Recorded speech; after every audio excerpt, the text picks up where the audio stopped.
Oke, hari ini di Ubud ini kita lagi ngadain media gathering untuk film Tua 613 yang mana akan ditayangkan nanti di tanggal 30 Maret 2023 gitu sih. Jadi kayak biar teman-teman media juga tahu kita akan ada rilis perdana lah film di PH-nya itu. Terus kebetulan aku bersama juga dengan Gira jadi produser di versi debut lah, jadi produser buat gue ya. Dan dia sekolah soalnya di Amerika sono. Gimana nih Kak? Ini baru bergabung pertama kali di Kalau dibilang pertama kali jadi produser untuk film, iya. Kalau bergabung enggak, emang kita buat ya, kita emang buat PH ini sama-sama gitu, berempat gitu.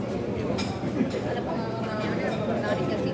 Dari pas waktu syuting? Pengalaman yang menarik pas syuting, terus bikin alur ceritanya ini juga.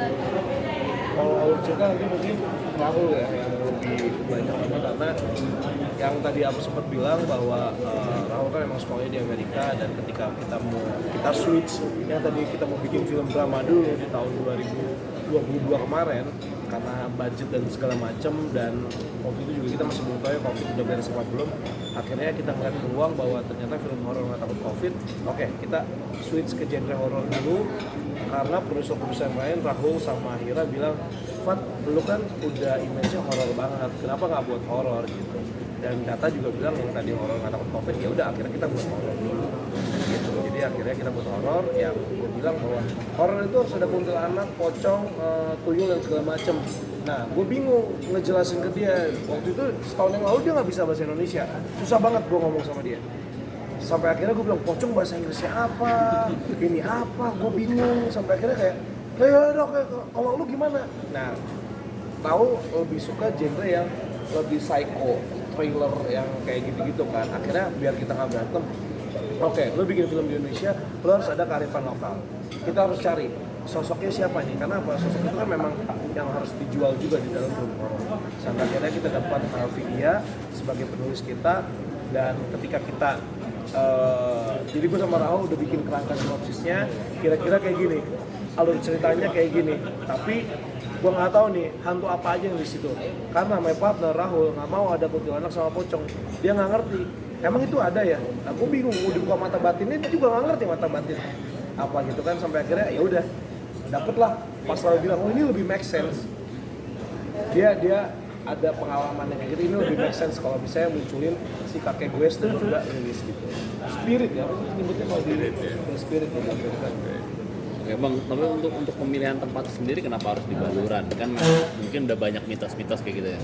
Gini, kalau misalnya dibilang kenapa dimilih di Baluran, kebetulan penulis kita punya pengalaman, si saudaranya punya pengalaman di sana. Dan kenapa alas Baluran?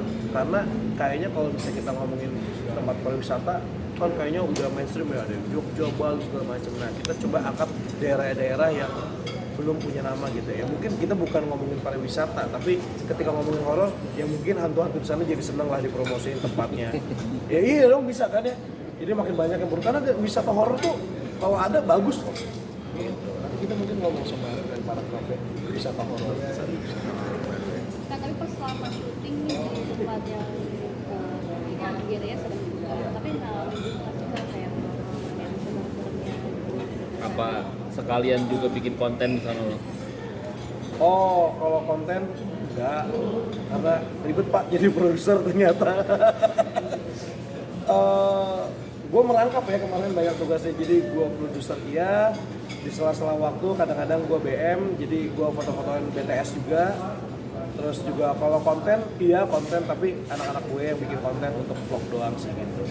Kalau misalnya kejadian, gue sih jujur ya, mungkin walaupun gue sering bersentuhan sama yang berhubungan sama horor, tapi alhamdulillah ada sih, ada yang gue bener-bener ada anjir.